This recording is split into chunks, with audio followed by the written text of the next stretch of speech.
ओम श्री गणेशाय नमः। दोस्तों, आप सभी को ज्येष्ठ मास के संकष्टी चतुर्थी व्रत की हार्दिक शुभकामनाएं। दोस्तों, आज के वीडियो में आप सुनने वाले हैं चौथ माता की कथा। चौथ माता की कथा के साथ आप श्रवण करेंगे गणेश जी की कथा। तो चलिए दोस्तों, आज के वीडियो का शुरुआत करें। आइए दोस्तों, अब हम चौथ माता की दूसरी कथा का श्रवण करें। तो दोस्तों, एक शहर में देवरानी जेठानी रहती थी। देवरानी बहुत ही गरीब थी। बड़ी मुश्किल से उसका गुजारा चलता था। वही जेठानी अमीर थी। देवरानी हमेशा गणेश जी का पूजन और व्रत करती थी। देवरानी का पति जंगल से लकड़ी काट कर बेचता था। देवरानी घर का खर्च चलाने के लिए जेठानी के घर काम करती थी और शाम को जो भी बचा हुआ खाना होता था वह जेठानी उसे दे देती थी। इस तरह उसके घर का खर्च चल रहा था। एक बार संकष्टी चतुर्थी का व्रत आया और देवरानी ने संकष्टी चतुर्थी का व्रत रखा। उसके पास पैसे नहीं थे, इसीलिए उसने तिल व गुड़ लाकर तिलकुटा बनाया। पूजा करके तिल चौथ की कथा सुनी और जेठानी के यहाँ काम करने चली गई। सोचा कि शाम को चंद्र को अर्घ्य देकर जेठानी के यहाँ जो कुछ भी मिलेगा वह खा लेगी। शाम को जब जेठानी के घर खाना बनाया तो उसके जेठानी का व्रत होने के कारण सभी ने खाना खाने से मना कर दिया। अब देवरानी ने जेठानी से बोला कि आप मुझे खाना दे दो जिससे मैं घर चली जाऊं। इस पर जेठानी ने कहा कि आज तो किसी ने भी अभी तक खाना नहीं खाया, तो मैं कैसे दे दूं? तुम सवेरे ही बचा हुआ खाना ले जाना। ऐसे में देवरानी बहुत दुखी हुई और भूखी ही घर चली गई। बच्चे भी घर पर भूखे थे। देवरानी के पति बच्चे सब आस लगाए बैठे थे कि आज तो त्योहार है, इसीलिए कुछ पकवान आदि खाने को मिलेगा। लेकिन जब बच्चों को पता चला कि आज तो रोटी भी नहीं मिलेगी तो बच्चे रोने लगे। उसका पति भी बहुत क्रोधित हो गया और कहने लगा कि दिन भर काम करने के बाद भी वह 2 रोटियां नहीं ला सकती। देवरानी बेचारी गणेश जी को याद करती हुई रोते रोते पानी पीकर सो गई। उस दिन चौथ माता बुढ़िया का रूप धारण करके देवरानी के सपने में आई। सपने में उन्होंने देवरानी से पूछा कि सो रही है या जाग रही है। वह बोली, कुछ सो रहे हैं, कुछ जाग रहे हैं। बुढ़िया माई ने कहा कि भूख लगी है, खाने के लिए कुछ दो। इस पर देवरानी ने कहा कि क्या दूं? मेरे घर में तो अन्न का एक दाना भी नहीं है। जेठानी बचा हुआ खाना देती थी, आज वह भी नहीं मिला। पूजा का बचा हुआ तिलकुटा छिक्के में पड़ा है, वही खा लो। चौथ माता ने तिलकुट खाया और उसके बाद कहने लगी कि निपटाई लगी है। इस पर देवरानी ने कहा कि बुढ़िया माई, आप बाहर कहाँ जाओगी? कोई जानवर काट लेगा। यह खाली झोपड़ी है, आप कहीं भी जा सकती हो, जहाँ इच्छा हो वह निमट लो। इसके बाद चौथ माता बोली कि अब कहाँ पूछूं? इस पर देवरानी ने कहा कि मेरी साड़ी से पूछ लो। देवरानी जब सुबह उठी तो वह देखकर हैरान रह गई कि पूरा घर हीरो और मोतियों से जगमगा उठा था। उसी दिन देवरानी जेठानी के घर काम करने नहीं गई। जेठानी ने कुछ देर तो राह देखी, फिर बच्चों को देवरानी को बुलाने भेज दिया। जेठानी ने सोचा कि कल खाना नहीं दिया था, इसीलिए शायद देवरानी बुरा मान गई होगी। बच्चे बुलाने गए। देवरानी ने कहा कि बेटा, बहुत दिन तेरे माँ के घर काम कर लिया, अब मुझे काम नहीं करना। बच्चों ने घर जाकर माँ से कहा कि चाची का पूरा घर हीरो और मोतियों से जगमगा उठा है। जेठानी दौड़कर देवरानी के पास आई और पूछा कि यह सब कैसे हो गया। देवरानी ने उसके साथ जो कुछ हुआ था वह सब कह डाला। उसने भी वैसा ही करने की सोची।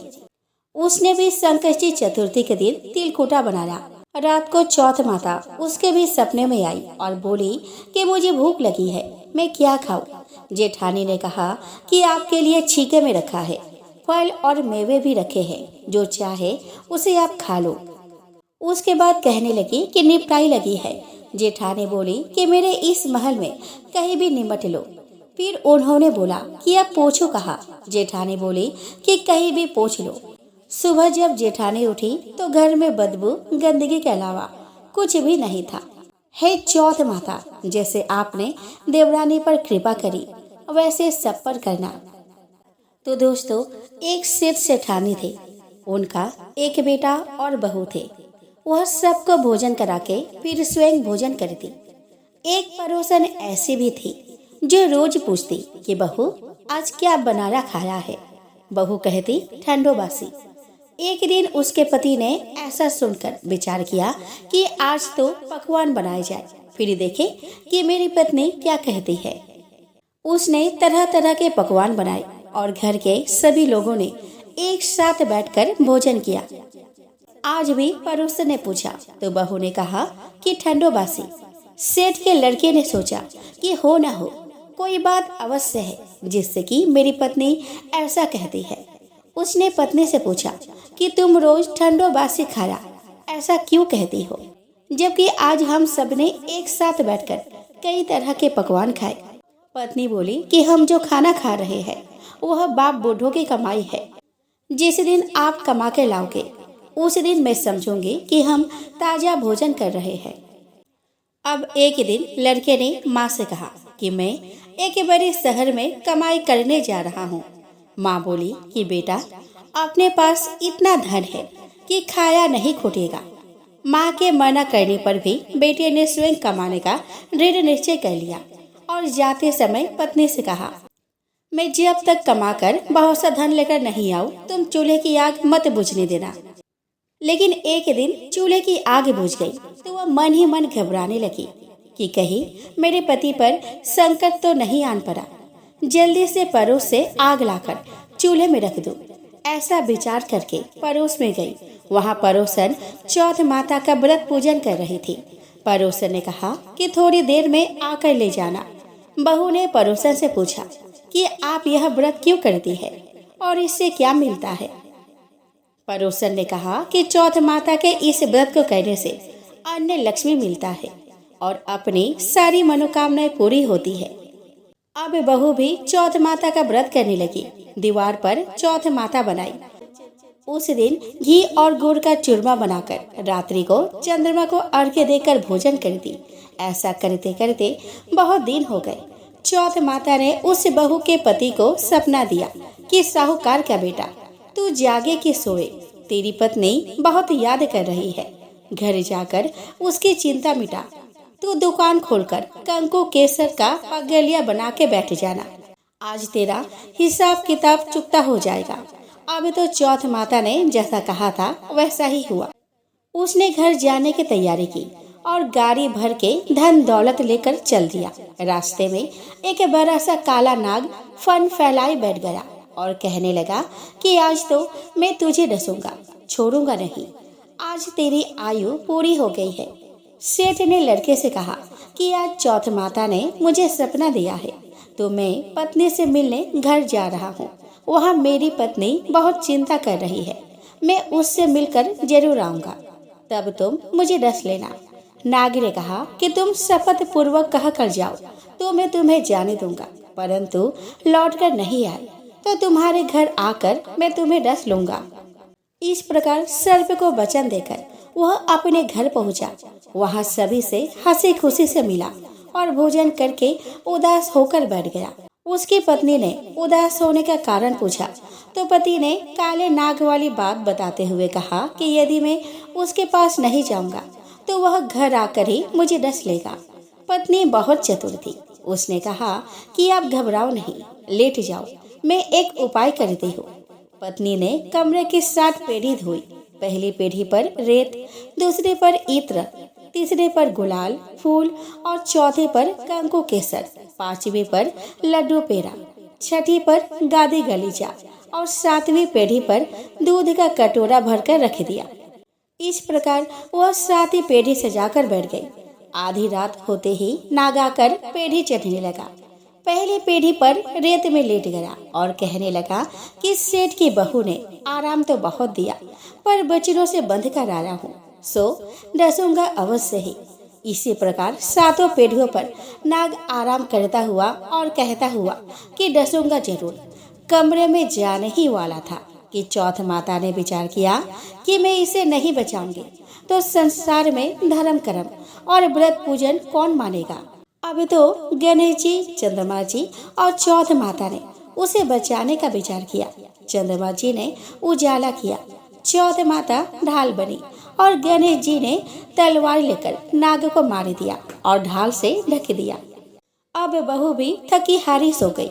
दिन उगा तो लोग बेटे से मिलने आए, परंतु बेटा बहू तो उठे ही नहीं थे।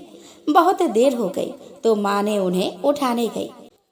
माँ ने सातों पीढ़ियों पर जो कुछ देखा वह देखकर वह बहुत घबराई और बेटा बहू को आवाज लगाई। बेटा बहू उठे तो देखा कि एक ढाल तलवार वहाँ पड़ी है। अब ढाल उठाई तो वही काला नाग मरा हुआ पड़ा है। बेटा बहू ने सोचा कि आज तो धर्म कर्म ही आ रहे आए, जो भगवान गणेश जी, चौथ माता ने अपनी रक्षा की है। तो हे चौथ माता, आपने जैसे सेठ के बेटे बहू की रक्षा की वैसे सबकी रक्षा करना। तो प्रेम से बोलो, चौथ माता की जय हो। दोस्तों, पार्वती जी ने पूछा कि हे पुत्र, ज्येष्ठ मास की चतुर्थी का किस प्रकार पूजन करना चाहिए?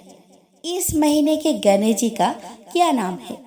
भोजन के रूप में कौन सा पदार्थ ग्रहण करना चाहिए? इसकी विधि का आप संक्षेप में वर्णन कीजिए। गणेश जी ने कहा कि हे माता, ज्येष्ठ कृष्ण चतुर्थी सौभाग्य एवं पति प्रदायिनी है। इस दिन आखो रथा नामक गणेश जी की पूजा भक्ति पूर्वक करनी चाहिए। इस दिन घी निर्मित भोज्य पदार्थ अर्थात हलवा, लड्डू, पूरी आदि बनाकर गणेश जी को अर्पित करें। ब्राह्मण भोजन के पश्चात स्वयं भोजन करें। हे पार्वती माता, इससे संबंधित मैं पूर्वकालीन इतिहास का वर्णन कर रहा हूँ। गणेश पूजन और व्रत की विधि जो पुराण में वर्णित है उसे आप सुनिए। सत्य युग में 100 यज्ञ करने वाले एक पृथु नामक राजा हुए। उनके राज्य के अंतर्गत दयादेव नामक एक ब्राह्मण रहते थे। वेदों में निष्णात उनके 4 पुत्र थे। पिता ने अपने पुत्रों का विवाह गृह सूत्र के वैदिक विधान से कर दिया। उन 4 बहुओं में बड़ी बहू अपनी सास से कहने लगी कि हे सासू जी, मैं बचपन से ही संकट नाशक गणेश चतुर्थी का व्रत करती आई हूँ। मैंने पितृ गृह में भी इस शुभदायक व्रत को किया है। अतः हे कल्याणी, आप मुझे यहाँ भी व्रत अनुष्ठान करने, व्रत रहने की अनुमति प्रदान करें। पुत्र वधू की बात सुनकर उसके ससुर ने कहा कि हे बहू, तुम सभी बहुओं में श्रेष्ठ और बड़ी हो। तुम्हें किसी प्रकार का कष्ट नहीं है और ना तो तुम भिक्षुणी हो। ऐसी स्थिति में तुम किस लिए व्रत करना चाहती हो? हे सौभाग्यवती, अभी तुम्हारा समय उपभोग करने का है। यह गणेश जी कौन है? फिर तुम्हें करना ही क्या है? कुछ समय के पश्चात बड़ी बहू गर्भिणी हो गई। 10 मास के बाद उसने सुंदर बालक का प्रसव किया। उसकी सास बराबर बहू को व्रत करने का निषेध करने लगी और व्रत छोड़ने के लिए बहू को बाध्य करने लगी। व्रत भंग होने के फलस्वरूप गणेश जी कुछ दिनों में कुपित हो गए और उसके पुत्र के विवाह काल में वर वधू के सुमंगली के समय उसके पुत्र का अपहरण कर लिया। इस अनहोनी घटना से मंडप में खलबली मच गई। सब लोग व्याकुल होकर कहने लगे कि लड़का कहाँ गया, किसने अपहरण कर लिया। बारातियों द्वारा ऐसा समाचार पाकर उसकी माता अपने ससुर दयादेव से रो रो कर कहने लगी कि हे ससुर जी, आपने मेरे गणेश चतुर्थी व्रत को छुड़वा दिया है, जिसके परिणाम स्वरूप ही मेरा पुत्र विलुप्त हो गया है। अपने पुत्र वधू के मुख से ऐसी बात सुनकर ब्राह्मण दयादेव बहुत ही दुखी हुए। साथ ही पुत्र वधू भी बहुत दुखित हुई। पति के लिए दुखित पुत्र वधू प्रति मास संकट नाशक गणेश चतुर्थी का व्रत करने लगी। एक समय की बात है कि एक वेदज्ञ और दुर्बल ब्राह्मण भिक्षाटन के लिए इस मधुर भाषिनी के घर आया। ब्राह्मण ने कहा कि हे बेटी, मुझे भिक्षा स्वरूप इतना भोजन दो कि मेरी क्षुधा शांत हो जाए। उस ब्राह्मण की बात सुनकर उस धर्मपरायण कन्या ने उस ब्राह्मण का विधिवत पूजन किया। भक्ति पूर्वक भोजन कराने के बाद उसने ब्राह्मण को वस्त्र आदि दिए। कन्या की सेवा से संतुष्ट होकर ब्राह्मण कहने लगा कि हे कल्याणी, हम तुम पर प्रसन्न हैं। तुम अपनी इच्छा के अनुकूल मुझसे वरदान प्राप्त कर लो। मैं ब्राह्मण वेशधारी गणेश हूँ और तुम्हारी प्रीति के कारण यहाँ पे आया हूँ।